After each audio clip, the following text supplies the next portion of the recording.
আসসালামু আলাইকুম, শুভ সকাল সবাইকে।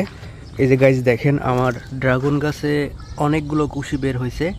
এই যে এটাতে দুইটা কুশি বের হয়েছে, আর এটার মাথায় একটা, এটা বড়ই হয়ে গেছে। আর গাইজ এই যে এই পাশে একটা লম্বা কুশি বের হয়েছে, আর নিচেও বের হচ্ছে, এই যে নিচেও।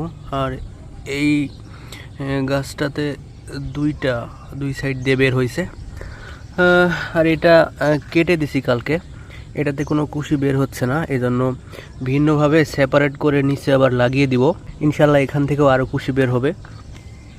এখানে অনেকগুলো ড্রাগন গাছ হয়ে গেছে অলরেডি। তো আমি এই ছোট বালতিটা চেঞ্জ করে দেবো, দেন এখানে এই যে বড় বালতিতে রিপোর্ট করে দিব। এখানে অনেকগুলো বেগুন গাছ ছিল, আমি কেটে দিছি। দেখেন গাইস কতগুলো কুশি বের হয়েছে। ওই পাশেও এই বস্তাতেও একটা বড় বেগুন গাছ ছিল, এটাও কেটে দিছি। এই গাছ নিচ থেকে ছোট্ট কুশি বের হচ্ছে।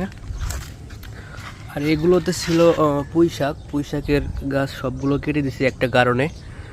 সবগুলোতেই কুশি বের হচ্ছে।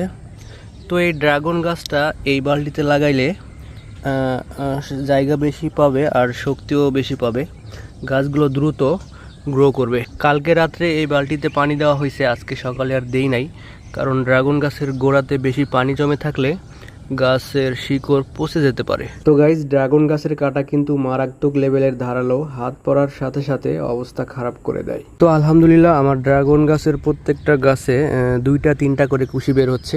এই যে এখানে বের হয়েছে দুইটা, এই পাশে বের হয়েছে দুইটা, অলরেডি বড় হয়ে গেছে। আর নিচে এই যে আরেকটা বের হচ্ছে, আর এই পাশের নিচ থেকে আরেকটা বের হচ্ছে, আর এই পাশেরটা তো বড়ই হয়ে গেছে।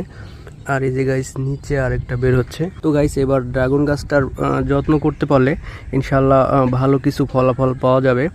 এই যে এটা ছোট ছিল, অনেকটাই বড় হয়ে গেছে। আর এই পাশের তো দুইটা কুশি অনেক বড় হয়ে গেছে, মাথা থেকে আবার বের হচ্ছে। ইনশাল্লাহ ভালো কিছু আশা করা যায়।